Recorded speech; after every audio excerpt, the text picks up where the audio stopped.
जय राधा माधव कुंज बिहारी। गोपी जन वल्लभा गिरिवरधारी। यशोदानंदन ब्रज जन रंजना। यमुना तीर वनचारी। जय राधा माधव कुंज बिहारी। जय राधा माधव कुंज बिहारी। गोपी जन वल्लभ गिरिवरधारे। यशोदानंदन ब्रज जन रंजना। यमुना तीर वनचारी। जय राधा माधव कुंज बिहारी। हरे कृष्णा कृष्ण कृष्ण हरे हरे। हरे राम राम राम हरे हरे। हरे कृष्णा कृष्ण कृष्ण हरे हरे। हरे राम राम राम हरे हरे। जय राधा माधव राधे।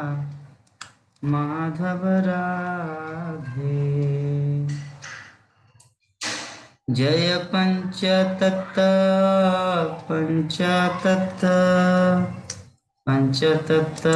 जय पंचतत्व। जय गौरनिताय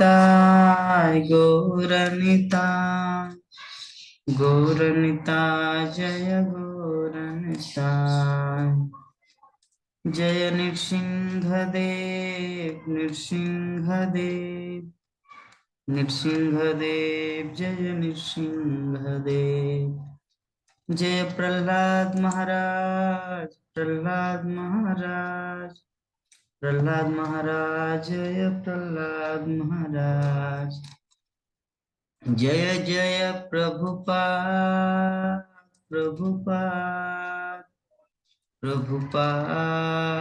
प्रभुपाद निताय गौर हरि बोल।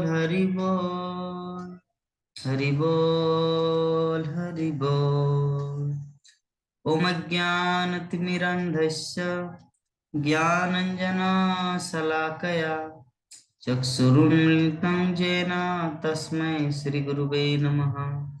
श्रीचैतन्यमनोभीष्टं स्थापितं येन भूतले स्वयं रूप कदा मह्यं ददाति स्वपदान्तिकम्। वन्देऽहं श्रीगुरु श्रीयुतपदकमलं श्रीगुरुन् वैष्णवांश्च। श्रीरूपं साग्रजातं सहगना रघुनाथान्वितं सजीवं साद्वैतं सावधूतं परिजनसहितं कृष्णचैतन्यदेवं श्री राधा कृष्ण पादान सहगना ललिता श्री विशाखान्वितं। नमो विष्णुपादाय कृष्णपृष्ठाय भूतले श्रीमते भक्तिवेदांत स्वामी नामिने। नमस्ते सरस्वती देवे गौरवाणी प्रचारिणे निर्विशेष शून्यवादी पाश्चात्य देशतारिणे। हे कृष्ण करुणा सिंधु दीनबंधु जगतपते गोपीश गोपिका कांत राधा कांत नमस्तुते। तप्त कांचन गौरांगी राधे वृंदावनेश्वरी वृषभानुसुते देवी प्रणमामि हरिप्रिये।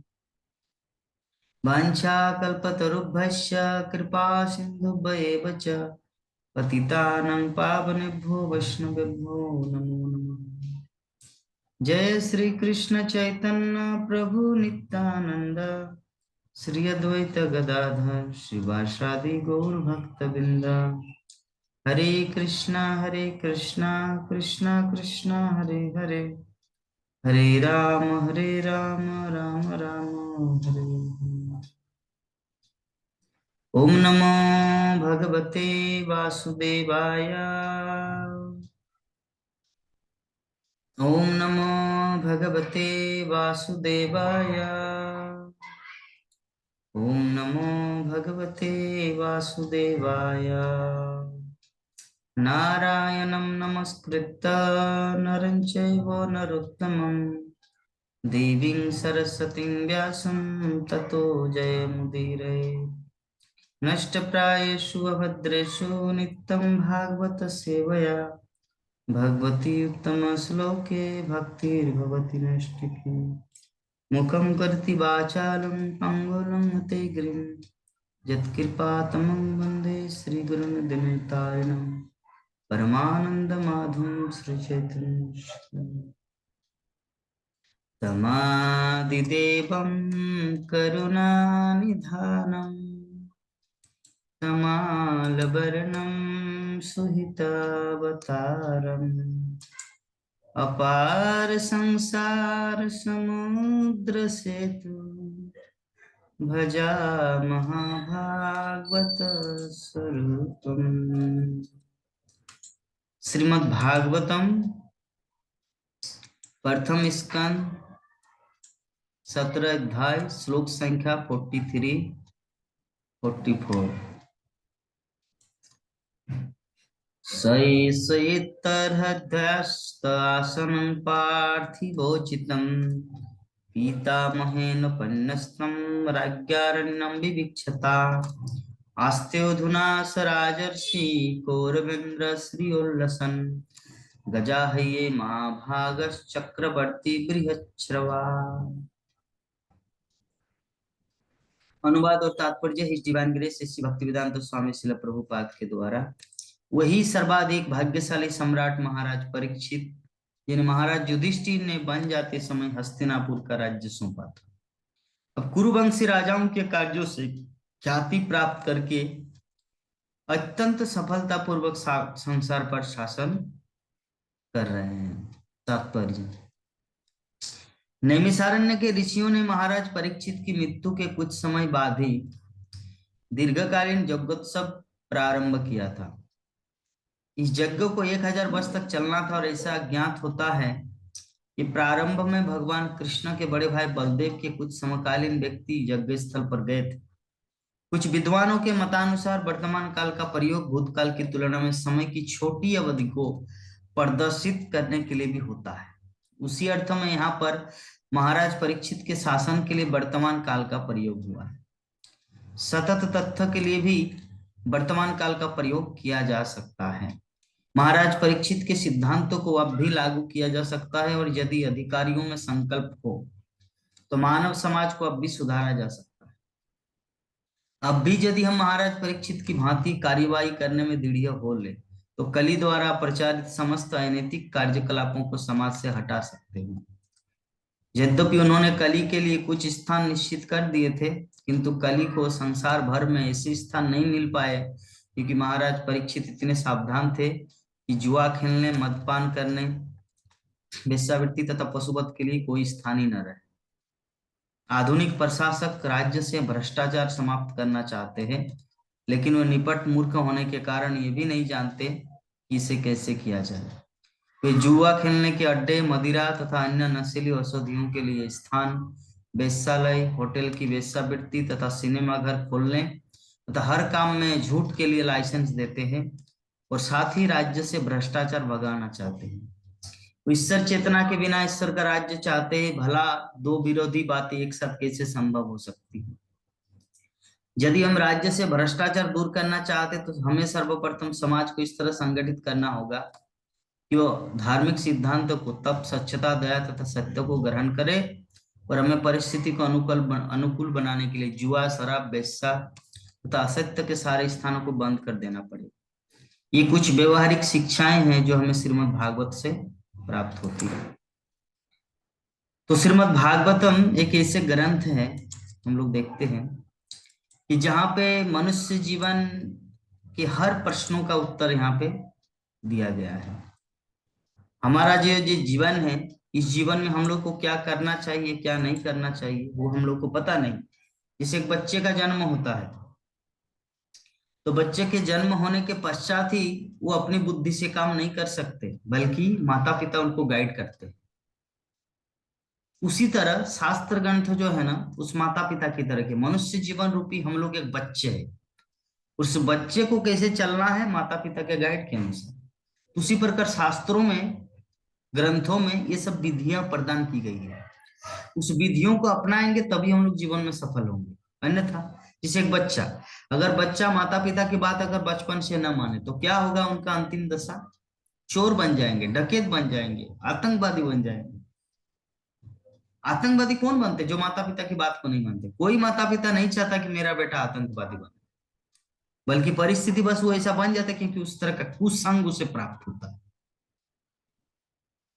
तो शास्त्र ग्रंथ उस माता पिता के समान है। अगर हम लोग उसको फॉलो करें, उसका पालन करें, तो यथा समय हम लोग एक अच्छे व्यक्तित्व का, एक अच्छे समाज का निर्माण कर सकते हैं।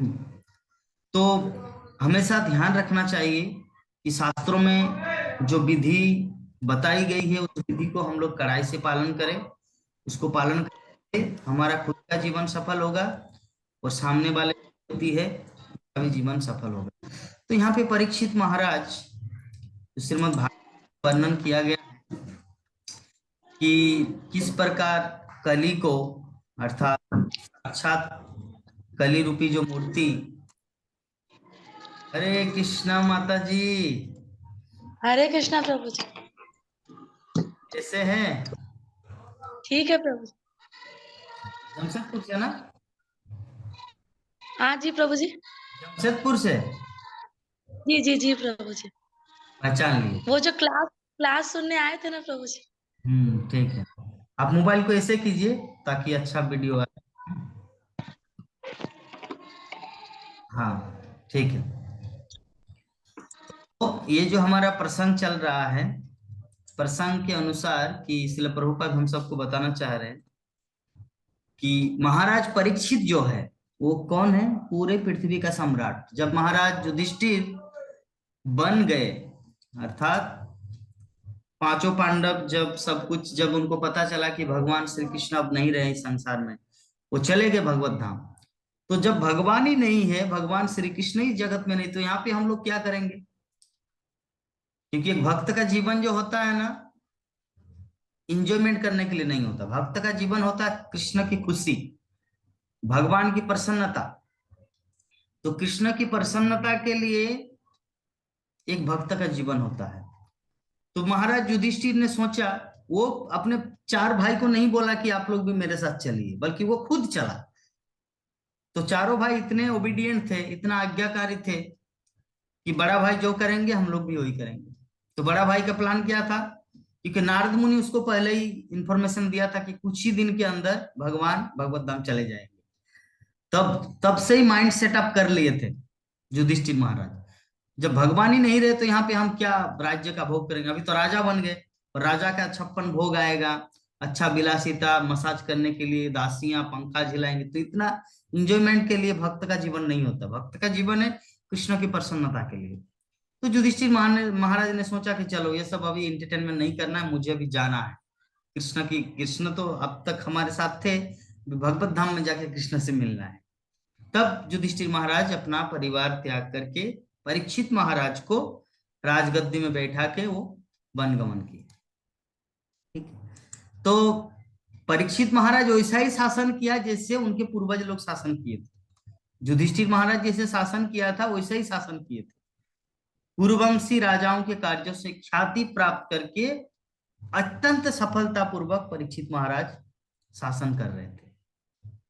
ठीक है, तो यहाँ पर हम लोग देख रहे हैं कि कली जो है ना, साक्षात कली जिस युग में हम लोग विद्यमान है, हम लोग न चाहते हुए भी इतना कुछ कुछ कर जाते हैं, बाद में पश्चाताप होता है। हमारे पास ज्ञान होता है, भक्ति होता है, हरिनाम होता है, प्रभुपाद का बुक्स होता है, साधु संघ होता है, इस्कॉन जैसी संस्था होते हैं, फिर भी कुछ ऐसे गलत काम कर देते हैं, बाद में पश्चाताप होते हैं। ये क्यों होता है? क्योंकि एक साथ में दो अटैक होता है हमारे जीवन में। एक तो कली का अटैक, दूसरा है माया का अटैक। प्राचीन काल में क्या होता था? माया देवी का अटैक होता था, कली का नहीं। लेकिन अभी कली और माया दोनों एक साथ। जैसे मान लीजिए आपके पास एक तीर है, धनुष बाण है, तो कोई आपको अगर धनुष बाण से प्रहार करे तो आप उसको रिप्लाई में कुछ आंसर दे पा रहे। लेकिन अगर दो व्यक्ति आपको धनुष बाण मारे तो ये संभव है दोनों को एक साथ चलाना? हम लोग तो अर्जुन नहीं है कि एक तीर मत छोड़ेंगे तो दो तीर निकलेगा। तो अभी माया रूपी तीर और कली रूपी तीर दोनों आते हैं, इसीलिए हम लोग अटैक मतलब आक्रमण होता है हमारे जीवन में। और ये सबके जीवन में है, जो भक्ति जीवन में आए हैं, इस्कॉन जीवन में आए हैं, 16 माला जप करते हैं, सब कुछ करने के बावजूद भी कुछ कुछ कभी ऐसा गलत काम हो जाता है कि बहुत पश्चाताप होते हैं। क्या किया मैंने, ये नहीं करना चाहिए था मुझे। तो ये सब कौन करवाते? कली। क्योंकि कली का जो प्रहार है ना, जब तक व्यक्ति शुद्ध भक्त नहीं होता, श्रील प्रभुपाद बोले हैं, जब तक कोई व्यक्ति शुद्ध नहीं बन जाते तब तक उनको किसी न किसी तरीके से हारना पड़ेगा।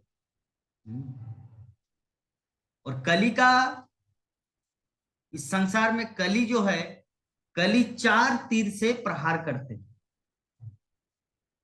पहला क्या है?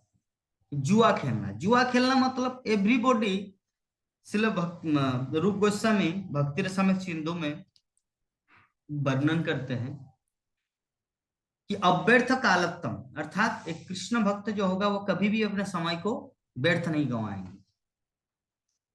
ठीक है, तो अव्यर्थ कालत्तम का अर्थ होता है कृष्ण कथा छोड़ के, या कृष्ण चिंतन छोड़ के, या हरि नाम छोड़ के, या भगवत भावना भावित, भगवत भावना रहित जो जीवन व्यतीत होता है उसको कहा जाता है अव्यर्थ कालत्तम।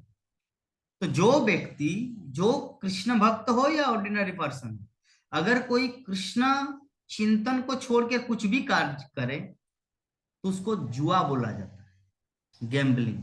जैसे मान लीजिए, प्रभु जी हम जुआ नहीं खेल रहे हैं, हम तो वीडियो गेम खेल रहे हैं। मोबाइल, अभी आधुनिक मोबाइल, चाइना सेट, मैं जुआ नहीं खेल रहा हूं, मैं वीडियो गेम खेल रहा हूं। तो वो भी जुआ में आता है। क्यों? क्योंकि मनुष्य जीवन ये सब करने के लिए नहीं मिला है, मनुष्य जीवन तपस्या के लिए मिला है। और तपस्या मतलब सार्थकता। जैसे एक स्टूडेंट जो मैट्रिक परीक्षा देने जाते हैं, तो उनके लिए तपस्या क्या है? उनके लिए तपस्या है पढ़ाई। अगर वो पढ़ाई नहीं करें और सिर्फ माला जपे, नहीं, उसको अभी स्टूडेंट है मतलब उनको वो करना है। 16 माला प्रभुपाद ने बोला जप करने के लिए, 8 माला जपो, लेकिन पढ़ाई आपको करना, आपके लिए वही तपस्या है। ठीक है, तो मनुष्य जीवन जो है ना, मनुष्य रूपी मैट्रिक परीक्षा में हम लोगों को क्या करना है? कृष्ण को प्रसन्नता करने के लिए, हमारे आचार्यों को प्रसन्न प्रसन्न करने के लिए जो जो साधन है, जैसे हम लोग, हमारे घर में भगवत गीता है, भगवत गीता पढ़ते हैं। तो भी जिसके पास भगवत गीता नहीं है उनके बारे में तो उनको थोड़ा बोलना है कि प्रभुपाद का एक पुस्तक है भगवत गीता यथारूप, आपको देखता हूं मैं कभी कभी, तुम बहुत परेशान रहती हो, ये भगवत गीता रखो ना, इसको पढ़ना देखना, बहुत शांति मिलेगी। यही है प्रचार। तो ये जो तरीका है, ये है आचार्यों को प्रसन्न करना। और इसमें भगवान भी प्रसन्न होते हैं। भगवान भगवत गीता में क्या बोले हैं? जैदम परमम गुह्यम मद भक्ते विधास्यते, अर्थात जो इस परम गुह्य ज्ञान को दूसरों को बताता है, न च तस्मान मनुष्येषु कश्चिन मांग प्रिय कृतम, उससे बढ़कर कोई प्रिय इस संसार में नहीं है। तो हम लोग एक साथ में कितना लोगों का प्रिय हुआ? भगवान श्री कृष्ण का प्रिय बने। हाँ, और आचार्यों का प्रिय बने, क्योंकि शिला प्रभु कहते हैं कि हम लोग डिस्ट्रीब्यूशन करें या ग्रंथों का प्रचार प्रसार करें। ग्रंथों का प्रचार प्रसार मतलब ऐसा नहीं कि हमको बुक झोला लेके ही निकलना है। ग्रंथों का प्रचार प्रसार मतलब जो व्यक्ति नहीं जानते भगवत भावना विषय, उसको ये सब बताना है। ऐसे करने से क्या होगा, थोड़ा हमारे हृदय में अच्छा फीलिंग आए। कहने का मतलब एक एग्जांपल दे रहे, आप खुद रसोई किया, अच्छा अच्छा व्यंजन तैयार किए, भगवान को भोग लगाए, खुद खाए।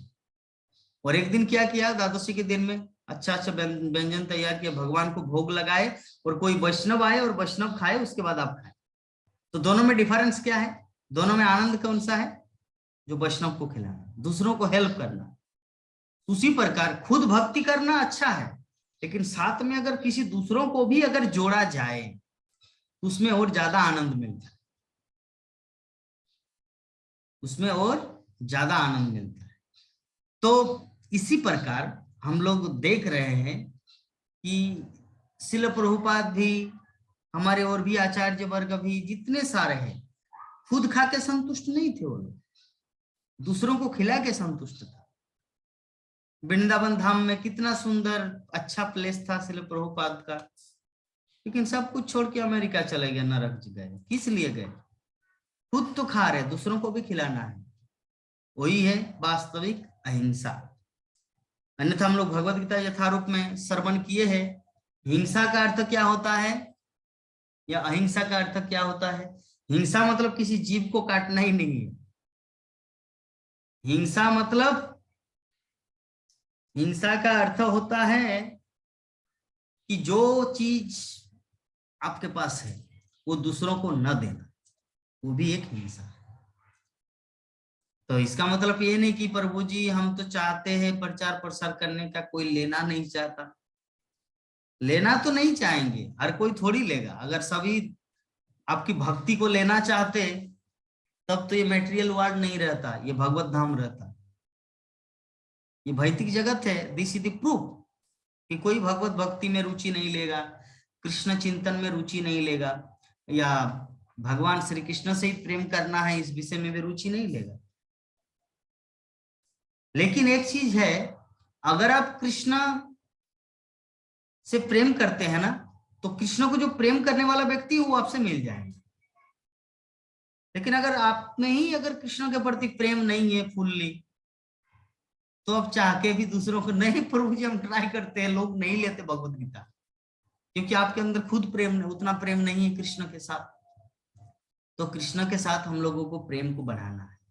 जितना कृष्ण के प्रति प्रेम बढ़ाएंगे उतना ही जगत के लोग हम सबको प्रेम करेंगे। ठीक है। तो कली का 4 स्थान है। पहला क्या होता है? जुआ, दूसरा है मांसाहार, तीसरा है नशा, चौथा है वेश्यावृत्ति। वेश्यावृत्ति का अर्थ क्या होता है? वेश्यावृत्ति आता है देहात्म बुद्धि से। जब देहात्म बुद्धि का अर्थ होता है कि मैं शरीर हूं, मैं जगन्नाथ देवदास, मैं नेहा माता जी, मैं उमा शंकर, मैं ये लाइक दैट, मैं अमुक, मैं कुत्ता, मैं बिल्ली, मैं भेड़िया, मैं बकरी।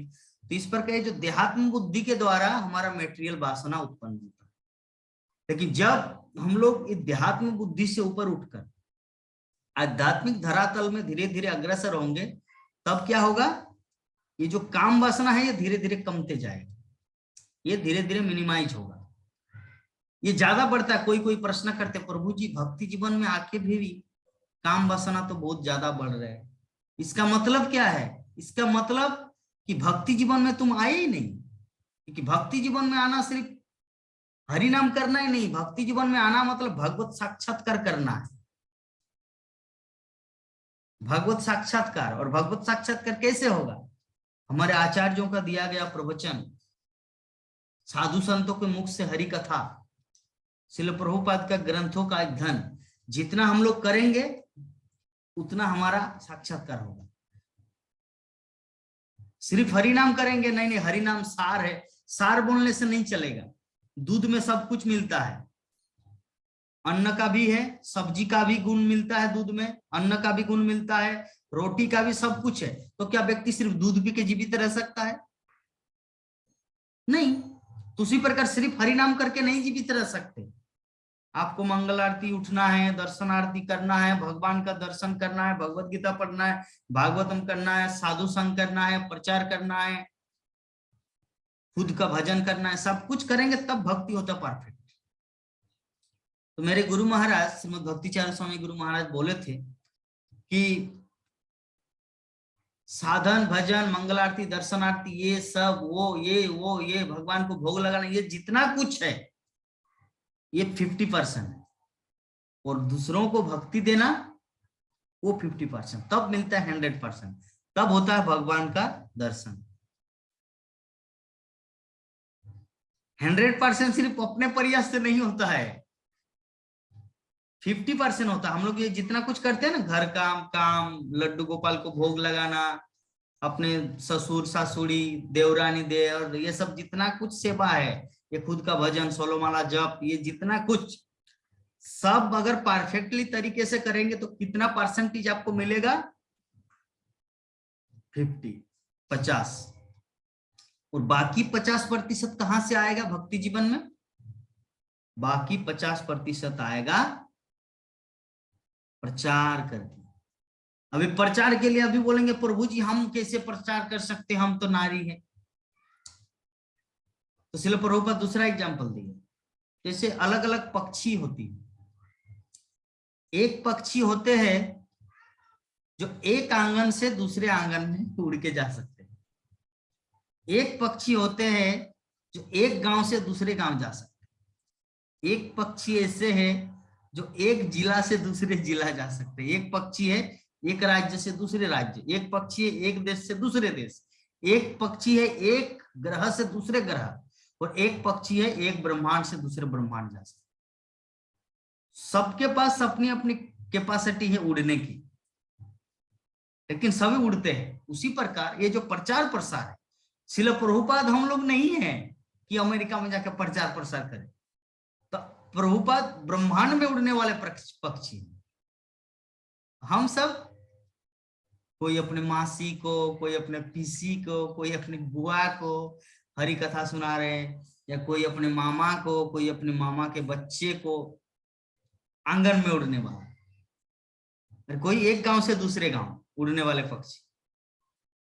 वो मतलब अपने जो स्कूल का जो सहेली थी या स्कूल का जो बंधु था जो दूसरे जगह है, मैं अब स्कूल में वो पढ़ते थे, फिर कॉलेज में आके डिवाइडेड हुआ, फिर विश्वविद्यालय में फिर डिवाइडेड हुआ, पता नहीं वो लड़का कहाँ है, तो उनको फोन करना है, उनको प्रीच करना है, एक गांव से दो। तो इस प्रकार अपनी अपनी कैपेसिटी के माध्यम से हम लोग कृष्ण कथा को प्रचार प्रसार कर सकते हैं, क्योंकि यही एक माध्यम है भगवान को प्रसन्न करने का, भगवान का प्रिय बनने का। क्योंकि खुद खाना सोना अपना भजन साधन व्यस्त नहीं, ये तो हिंसा है ना। श्रील प्रभुपाद की परिभाषा में हम लोग हिंसा कर रहे हैं। अरे हो ना हो, कम से कम अपने संबंधी को तो बोल सकते हैं। अभी दूसरा प्रश्न आ सकता है, प्रभु जी संबंधी भी लोग मना करते हैं, अरे तू क्या मीराबाई पागली बन गई हो, हमें भक्ति सिखाना है, ऐसे क्वेश्चन आता है। लेकिन आपको ऐसे तरीके से उसको परिभाषित करना है ताकि वो आपको इंसल्ट ना कर,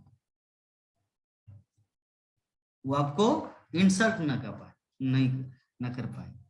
कभी कभी ऐसा होता है ना, जैसे दूसरा एग्जांपल देते हैं, कोई व्यक्ति LIC का एजेंट हुआ, LIC का एजेंट हुआ, पहले दिन ज्वाइनिंग किया, दूसरे दिन से चालू, हरे कृष्ण मामा एक पॉलिसी खोलेंगे, वो कुछ भी पता नहीं है, ना सेमिनार अटेंड किए हैं, कैसे चलता है काम, इसका 5 साल के बाद कितना ब्याज होगा, कितना मूलधन, कुछ भी पता नहीं, चालू कर दिया, और वो डायरेक्ट मना कर देते, नहीं नहीं अभी मेरे पास पैसा नहीं, मैं नहीं करूंगा, तो निराश हो गया। तो उनको क्या करना है, पहले अच्छी तरह खुद का प्रैक्टिस करना है, धीरे धीरे धीरे धीरे धीरे धीरे आगे। उसी प्रकार प्रचार प्रसार भी है, प्रचार प्रसार भी एक टेक्निक है। ऐसा नहीं प्रभु जी आप तो बोल रहे प्रचार प्रसार करने के लिए, लेकिन यहाँ पे तो मेरी जो ननद है उनको बोलता हूँ, सुनते ही नहीं, या मेरी जो बुआ है उनको भी बोलती हूँ, वो भी नहीं सुनते। अरे नहीं सुनेंगे क्यों? क्योंकि आपको खुद को ही पता नहीं। जैसे एक दूसरा एग्जांपल देते हैं। मान लीजिए आप एक माँ हैं और आपका एक बेटा है। तो बेटे का बहुत बुखार आया, और बुखार आने नहीं, बेटे का बुखार नहीं, बेटे का शरीर में एक फोड़ा हुआ है और बहुत दर्द कर रहा है।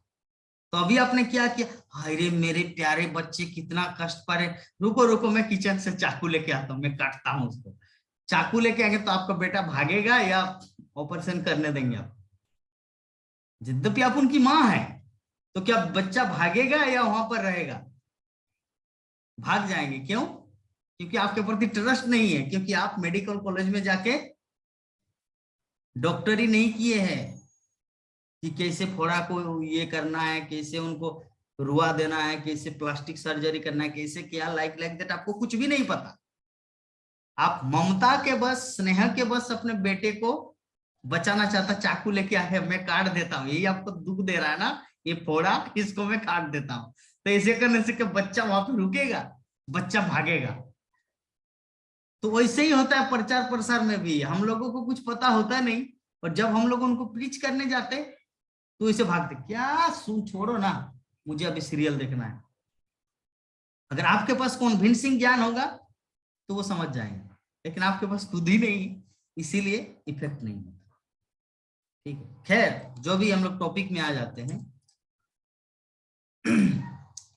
तो राज्य में जो भ्रष्टाचार है, ये भ्रष्टाचार को दूर हम लोग कैसे कर सकते हैं? भ्रष्टाचार को हम लोग ऐसे, हमें सर्वप्रथम समाज को इस तरह संगठित करना होगा कि धार्मिक सिद्धांतों को, तप, स्वच्छता, दया तथा सत्य को ग्रहण करना है। किसी भी परिस्थिति में जुआ, शराब, वेश्या तथा असत्य, ये सारे स्थानों को बंद कर देना। ये कुछ व्यवहारिक शिक्षा जो श्रीमद् भागवतम से हम सबको प्राप्त होता है। तभी हम लोग समाज को सुधार सकते हैं, या अपने जीवन को सुधार सकते हैं, अपने परिवार को सुधार सकते हैं। क्योंकि हमारे ये जो चार चीज है, सत्य, सोच, दया और तप, चार चीजें, मांसाहार, जुआ, वेश्यावृत्ति और नशा, ये चार चीजें कली का, और ये चार चीजें सत्य, तप, सोच, दया, ये चार है धर्म।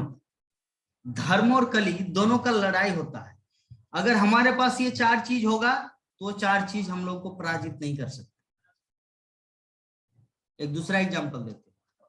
शत्रु के हाथ में तलवार है, आपके हाथ में तलवार नहीं है, तो वो अगर तलवार से आपको मारे तो क्या आप हाथ से रोक सकते हैं? नहीं।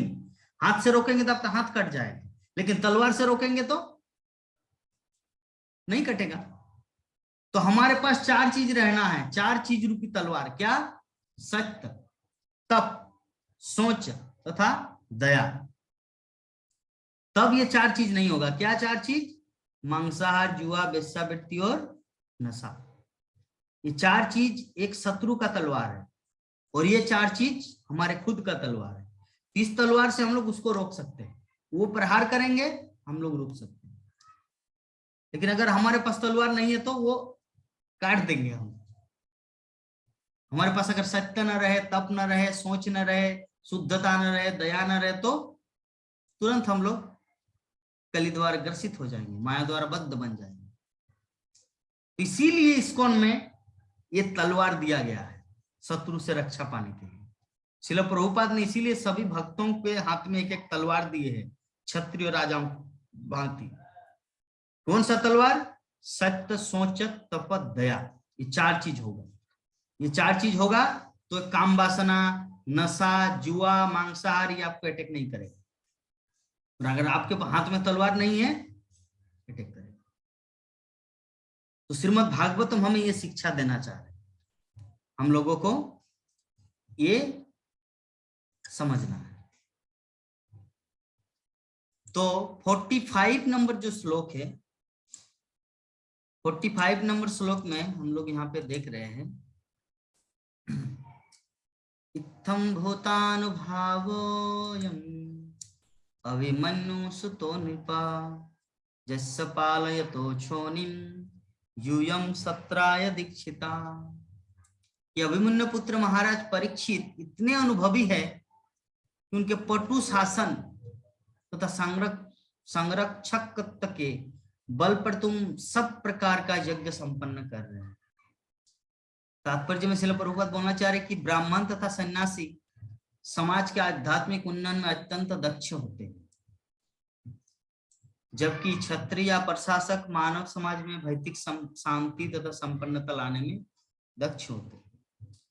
दोनों ही सुख के स्तंभ समान है, अतः वे जन कल्याण में पूर्ण सहयोग के निमित्त होते हैं। महाराज परीक्षित कली को अपने कार्य क्षेत्र से भगाने में अत्यंत अनुभवी थे, जिससे राज्य में आध्यात्मिक प्रबुद्धता के लिए स्थान मिल सके। यदि सामान्य लोग ग्रहणशील न हो तो आध्यात्मिक प्रबुद्धता की आवश्यकता पर बल दे पाना कठिन होता। तब स्वच्छता, दया तथा सत्य धर्म के मूल सिद्धांत है। इनसे आध्यात्मिक ज्ञान को ग्रहण करने की भूमिका तैयार होती है, और महाराज परीक्षित ने इसके लिए अनुकूल परिस्थिति बना ली थी। इस तरह नैमिषारण्य के ऋषि 1000 वर्षों का यज्ञ करने में सक्षम बने। दूसरे शब्दों में, राज्य की सहायता के बिना दर्शन का कोई मत या धर्म निरंतर प्रगति नहीं कर सकता। सभी के लिए कल्याणकारी इस अच्छे कार्य के लिए ब्राह्मणों तथा क्षत्रियों के बीच पूरा सहयोग होना चाहिए। महाराज अशोक के समय तक भी ये भावना बनी रही। राजा अशोक ने, सम्राट अशोक ने भगवान बुद्ध को पर्याप्त समर्थन प्रदान किया, जिससे उनका संप्रदाय सारे विश्व में फैल गया। इस प्रकार श्रीमद् भागवत के प्रथम स्कंद के अंतर्गत कली को दंड तथा पुरस्कार नामक 17वें अध्याय के भक्ति वेदांत तात्पर्य पूर्ण हुआ। तो ये जो हमारा अध्याय चल रहा था विगत 15 दिन से, तो ये जो श्लोक है ये हमारा अंतिम श्लोक है। कल से हम लोग 18 अध्याय को शुरू करेंगे। तो इसमें अंत में श्रील प्रभुपाद हम सबको बोलना चाह रहे हैं कि इस विश्व में अगर शांति और संपन्नता लाना है तो उसके लिए 2 व्यक्ति जरूरत है। पहला ब्राह्मण, द्वितीय है क्षत्रिय। ब्राह्मण और सन्यासी, इसका काम क्या है? ब्राह्मण और सन्यासी का काम होता है मस्तक का काम। जैसे एक शरीर है, तो शरीर में अगर मस्तक ना हो तो शरीर कुछ कर नहीं सकता। तो ब्राह्मण समाज को संचालन करते हैं और सन्यासी हमारे इस्कॉन जैसे समाज में ज्ञान प्रदर्शित कर रहे, ज्ञान को वितरित कर रहे। तो हमारे जीवन में अगर वास्तविक शांति संपन्नता, और क्षत्रिय लोगों का काम क्या है? बुरे तत्वों से हम सबको उनसे छुटकारा देता। जैसे मान लीजिए अगर पुलिस ना हो तब तो कोई भी आके आक्रमण कर लेगा, घर में लूटपाट, सब कुछ, चोरी डकैती, लड़कियों को उठा के ले जाना, बाकी सब बहुत कुछ होगा। पुलिस है इसलिए डर के मारे कोई कुछ नहीं कर पाता, इसलिए क्षत्रिय, पुलिस को क्षत्रिय बोला जाता है। तो क्षत्रियों का स्थान है, ब्राह्मण का स्थान है। ये दोनों अगर समाज में नहीं रहेगा तब उथल पुथल होगा। तो महाराज परीक्षित एक ऐसे क्षत्रिय थे जो आध्यात्मिक क्रियाकलाप को करने के लिए जो जो कुछ जरूरत है उन्होंने सब कुछ संरक्षण प्रदान किया। अगर परीक्षित महाराज उस समय कली के अलावा देता, अच्छा ठीक है, आपको आपका युग है ये कली युग, हाँ हाँ ठीक है, आ जाओ, मैं जा रहा हूं। परीक्षित महाराज ऐसे नहीं बोला, उनको एक जघन्य जगह प्रदान की।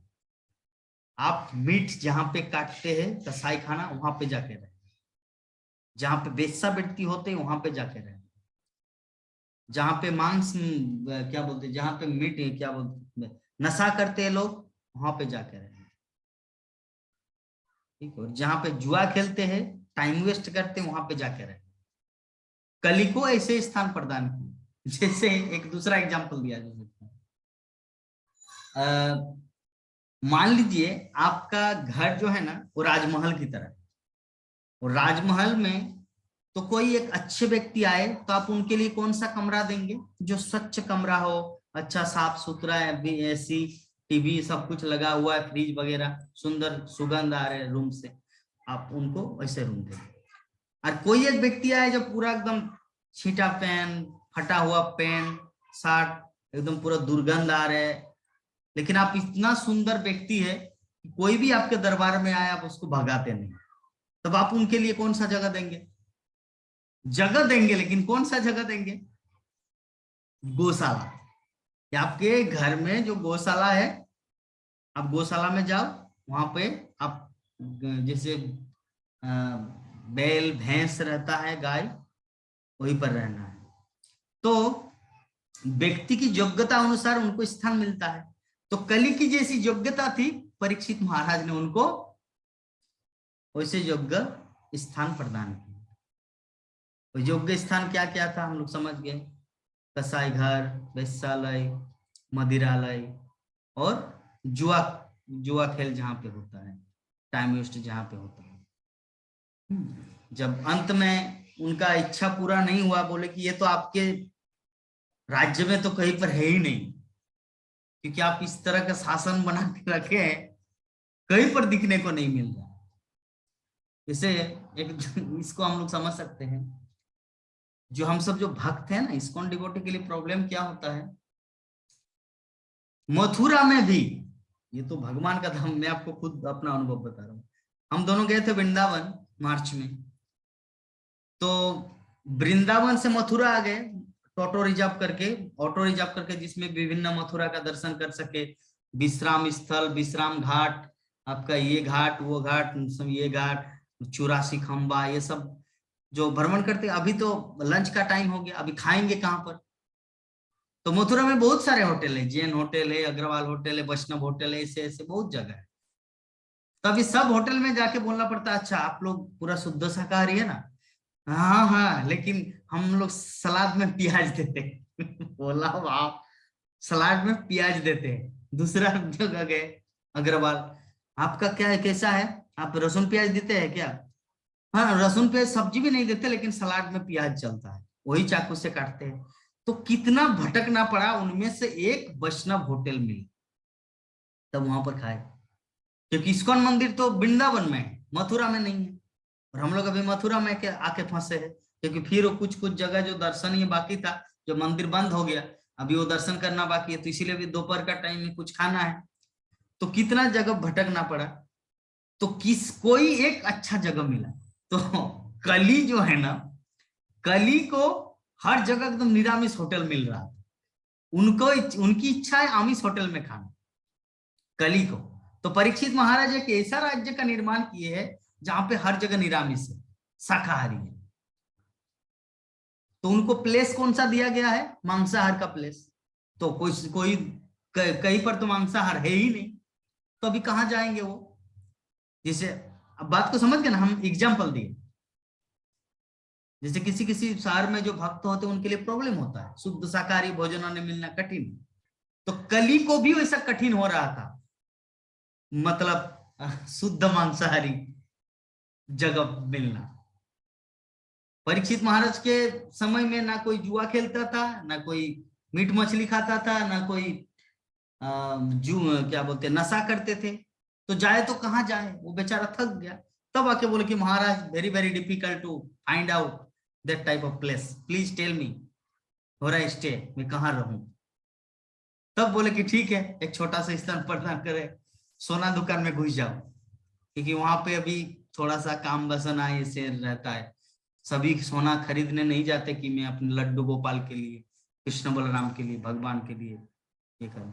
सबकी इच्छा होती है कि मैं खूबसूरत दिखूं या लाइक दैट।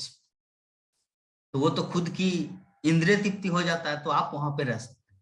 तो कली को स्थान मिला।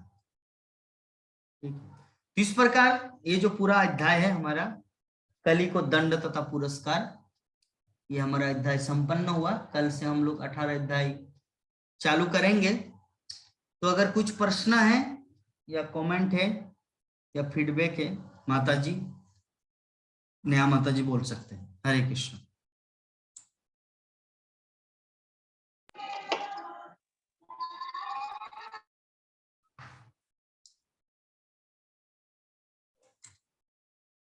ये क्वेश्चन था प्रभु जी, हाँ जैसे मतलब अभी आप मतलब बोल रहे थे कि मतलब बाहर जाने से मतलब खाने का प्रॉब्लम होता है, तो मतलब हाँ वही पूछना था प्रभु जी कि जैसे कि मतलब हम भी जाते हैं तो मतलब ऐसा रहता है, तो क्या जैसे कि वो प्याज मतलब वाला नहीं खा रहे हैं, और जैसे वो अलग से मतलब बना रहे हैं, तो वो मतलब उस स्थिति में खा सकते हैं कि नहीं खा सकते हैं? नहीं, आपको और भी थोड़ा देखना है, ट्राई करना है कि किसी किसी ऐसा भी होटल है जहाँ पे रसोई नहीं बनता है। और दूसरी बात यह है, किसी किसी होटल में ऐसा है कि वो एकदम लहसुन प्याज नहीं चलाते, सलाद में भी यूज नहीं करते। हर जगह मिलता है।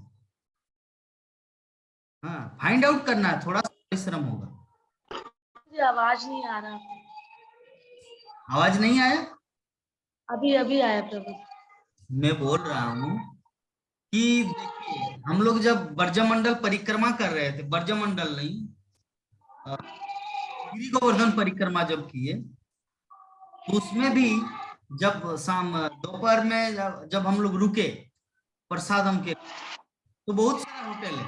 हर होटल में कोई प्याज सलाद में देता है, कोई ऐसे ऐसे, बाकी सब निरा, कोई लहसुन प्याज नहीं देता, लेकिन सलाद में प्याज यूज करते हैं। उनमें से कम 15 होटल घुमा, उनमें से एक होटल जहाँ पे मूला देते हैं, मूला और खीरा सलाद, वहां पे घुस गए और प्रसाद हम पा लिए। तो अगर आप करेंगे ना कुछ एक ऐसी जगह जरूर मिलेगा जहां पर वो सुविधा है। क्योंकि देखिए, दूसरी बात, चाकू लोग का वही होता है ना, उसी चाकू में प्याज भी काटते, उसी में आलू भी काटते, उसी में बंधा गोभी भी काटते, उसी में बैगन भी काटते, उसी में आपका क्या बोलते हैं, समोसा बनाने के लिए मैदा का ये भी काटते हैं, तो इसीलिए वो तो आपका आमिष ही हुआ। प्याज नहीं देंगे आप, सिर्फ निरामिष ही कहें, लेकिन उसको निरामिष नहीं बोला जा सकता, क्योंकि होटल है और उसमें सब कुछ चलता है। यद्यपि सब्जी में नहीं मिलाया, लेकिन प्याज वो आपको सलाद काट के दूसरों को दे रहे, आपको नहीं दिया, आपको मूली दिया, लेकिन चाकू तो वही है, प्लेट तो वही है। वो लोग थोड़ी इतना नुकसान करेंगे, नहीं नहीं, ये अगर ऐसा होता तो प्याज ही नहीं रखते दुकान में। अगर वो इतनी शुद्धता मेंटेन करते तब तो प्याज रखते ही नहीं। मतलब उनका कोई ऐसा धाई धाई तो नहीं है कि कोई वैष्णव आएगा खाएगा, उनका धर्म बिगड़ जाएगा, ऐसा कुछ नहीं। इसीलिए हम लोगों को देखना है परिस्थिति पर विचार। लेकिन क्या होता है ना, कुछ कुछ जो बहुत ही हायर स्टैंडर्ड जो होटल होते हैं, अच्छा रेस्टोरेंट होता है, जो धार्मिक तिलक लगाया हुआ, वो जैन या अग्रवाल, तो उनको जाके पर्सनली आपसे उनको बात करना है। देखिए, first of all I am ISKCON devotee, not सिर्फ शाकाहारी भक्त नहीं है, हम लोग इस्कॉन डिवोटी है और दीक्षित है। दीक्षित है मतलब दीक्षित ही मान लेना है। तो हम लोगों को लहसुन प्याज सलाद में भी नहीं चलता। तो आप मुझे धर्म पथ के अनुसार बताइए कि क्या हर चाकू हर प्लेट सब अलग अलग होता है? तो वो मालिक के साथ बात करना है। तो मालिक कोई थर्ड क्लास व्यक्ति नहीं है ना, जो इतना बड़ा होटल चला रहे। थर्ड क्लास व्यक्ति होता है जो स्टाफ वगैरह है। तो वो आपको अच्छा सुझाव देंगे, क्योंकि वो इसको उनका लाइफ मेंबर भी हो सकते हैं। क्योंकि जो दुनिया में जितने अच्छे अच्छे लोग हैं ना, वो लोग इसको उनको जानते हैं। In this all over the world जितने अच्छे अच्छे व्यक्ति है, सभी इसको उनको जानते हैं। अच्छे व्यक्ति के साथ अगर मालिक के साथ बात करेंगे तो अच्छा राय देंगे, नहीं प्रभु जी, this is not place for you, eat here, खाना आपके लिए अच्छा नहीं है। क्योंकि मैं तो खुद मालिक हूं ना, मुझे पता है। यद्यपि सलाद अलग से दिया जा रहा है, लेकिन उनको पता है वो आपको अच्छा सब, इसलिए आपको ये स्थिति का विचार करना। क्योंकि अगर अलाउ कर दे, हाँ माता जी खा सकते हैं अलग से, तो क्या होगा, आपको परमिशन मिल जाएगा। बोले कि एक प्रभु जी मायापुर से जगन्नाथ दास प्रभु है, तो मैं खा सकता हूँ, नहीं। इसीलिए आपको बहुत इन, मैं बोला ना, मथुरा की जगह में 15 होटल में जांच करने के बाद एक ऐसा मिला जहाँ पे सिर्फ मूली इस्तेमाल होता है, कोई प्याज वगैरह नहीं, वहां पे खा लिया। तो आपको करना है, कुछ ना कुछ इसे भगवान की कृपा से मिल जाएगा, क्योंकि अभी तक घोर युग नहीं हुआ है। और एक क्वेश्चन था प्रभु जी। जी। जैसे प्रभु जी मतलब भीष्म पंचक चल रहा है, तो मतलब हम करते थे प्रभु जी भीष्म पंचक, पर इस साल किए नहीं, मतलब थोड़ा अंदर से ठीक नहीं लग रहा था, थोड़ा हम भी मन नहीं भी नहीं किए हो थे, पाया। हम भी नहीं किए, उसके लिए ठीक लगने, अल्लाह लगने की। तो मतलब मतलब एक कथा में मतलब ही सुने थे इस्कॉन की कथा में कि जैसे कि दिया भी मतलब 5 दिन तक अखंड मतलब जोत भी जला सकते हैं। तो हम जलाते थे प्रभु जी, तो इस साल भी मतलब जलाएँ। मतलब मेरे को मतलब अभी मतलब ये जाना नहीं है, मतलब प्रभु जी पूजा रूम में जाना नहीं है, तो हम थोड़ा अच्छा से मतलब देख नहीं पा रहे हैं उसको, तो दिया 2 बार बुझ गया है। तो मतलब उसका हमको लग रहा है कि मतलब अपराध लग गया प्रभु जी, कुछ तो नहीं मतलब है, कैसे, कुछ अपराध नहीं है वो, क्योंकि क्योंकि आप मतलब कोई संकल्प संकल्प नहीं किए है। थे यहाँ पे पूरा संकल्प अखंड। काम नहीं करता माता जी, यहाँ पे अनुकूल और प्रतिकूल काम करता है। इसलिए रूप गोस्वामी जो बोले हैं ना, अनुकूल से संकल्प, प्रतिकूल से वर्जनम। अनुकूल में संकल्प काम करता, प्रतिकूल में संकल्प कैसे काम होगा? समझ रहे हैं ना? हमारे आचार्यों का कहना अनुकूल से संकल्प, अनुकूल, क्योंकि आप अभी कंफर्ट नहीं है मंदिर में जा सकते हैं, सभी वर्जनम, आप प्रतिकूल परिस्थिति, इसीलिए आप वर्जन कर सकते हैं। इसीलिए कोई पाप नहीं, कोई अपराध नहीं। ठीक है माता जी। और प्रभु जी कुछ जो जो जो क्वेश्चन है ना, आप उसको लिख के रखिए ताकि भूल न जाए, कल लेंगे, क्योंकि यहाँ पर मीटिंग सीमा ओनली एक ठीक है, मिनट ठीक है। 1 मिनट में आपका ठीक है में प्रभु। आते ही खत्म हो जाएगा। ठीक है, आप उसको लिख के हरे रखिए, कृष्ण। कल लूंगा। ठीक है, ठीक है। ठीक है। हरे वांछा कृष्ण। कल्पतरुभ्यश्च कृपा सिन्धुभ्येव च पतितानां पावनेभ्यो वैष्णवेभ्यो नमो नमः। हरे कृष्णा कृष्णा कृष्णा कृष्णा हरे हरे, हरे राम हरे राम राम हरे राम हरे हरे। राम। जय जगत गुरु शिल प्रभुपाद की, जय श्रीमद् भागवत महापुराण की, जय अनंत जय कोटि वैष्णव भक्त बिंद की, जय समवेत गौर भक्त बिंद की, जय जय निताय गौर प्रमानंदे।